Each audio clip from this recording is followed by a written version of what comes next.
L'évêque du diocèse de Goma, Monseigneur Willy Ngumbi Ngengele, a précisé ce mardi que le pape François arrive à Goma le 4 juillet pour consoler les peuples congolais de l'Est et prêcher la paix, la cohabitation. C'était au cours d'une conférence de presse animée dans les jardins de l'évêché. Le prélat catholique confirme que rien ne pourra empêcher le voyage apostolique du pape au Nord Kivu. Vous savez, cette visite, c'est une grande joie. Le pape vient nous apporter une nouvelle de paix. Il vient nous inviter à réconcilier, puisque le thème qu'il a choisi, c'est tous réconcilier en Jésus-Christ.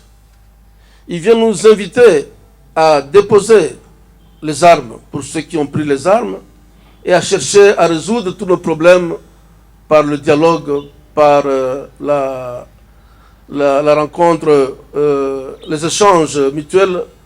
Le Barza, comme vous savez, chez nous et en Afrique, Barza communautaire, il veut nous inviter à trouver les moyens pacifiques, les moyens non violents de résoudre nos problèmes. Il veut nous inviter à être chacun et chacune de nous un artisan de paix, artisan de communion. Que chacun et chacune de nous soit habité par un désir de réconciliation avec l'autre, de pardonner à l'autre.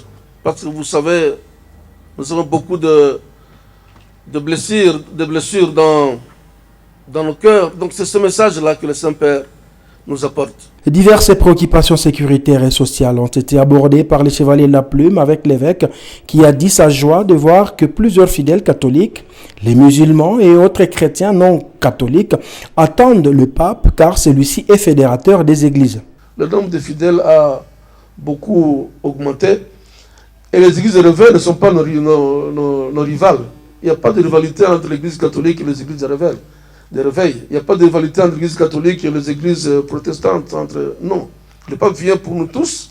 Le pape est un homme de dialogue, le dialogue interreligieux. C'est un homme de l'écuménisme, de l'unité entre les églises chrétiennes.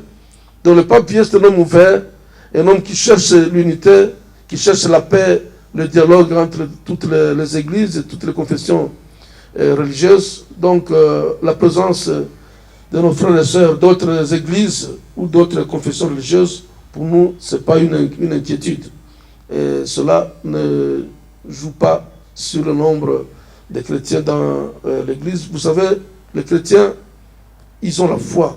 Ils croient profondément du fond de leur cœur en ce Dieu qui s'est incarné en Jésus-Christ. Et Jésus-Christ qui nous a annoncé l'évangile de la paix, de l'amour et de la justice, et qui a donné sa vie pour nous, pour l'humanité, sur la croix. Les chrétiens croient profondément à cela.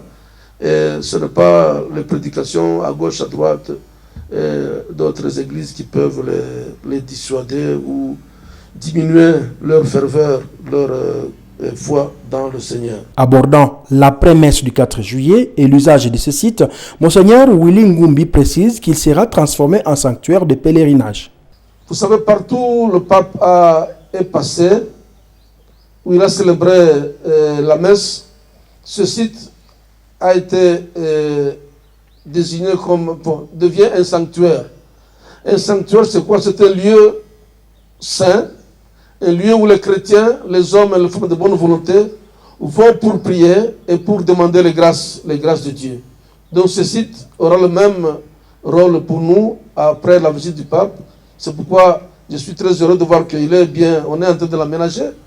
Et tout ce qu'on est en train de construire sur ce site servira plus tard pour de grandes célébrations.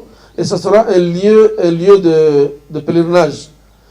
Je reviens encore sur la visite du pape pour dire que beaucoup voient la visite du pape sur l'angle politique, mais la visite du pape est d'abord un événement spirituel. Et tous ceux qui iront à la messe du pape ce jour-là doivent savoir qu'ils y vont en pèlerin. Ils font une démarche spirituelle. Ce n'est pas beaucoup qui viennent seulement en curieux, non. Ils viendront en pèlerin, ils feront une démarche spirituelle, puisque ce site, c'est un lieu saint, et il restera après la visite du pape. La conférence de presse de ce 7 juin était une opportunité pour les professionnels des médias d'être mis au parfum de tous les contours organisationnels de l'événement entendu par le monde, celui de l'arrivée du Saint-Père à l'est du pays.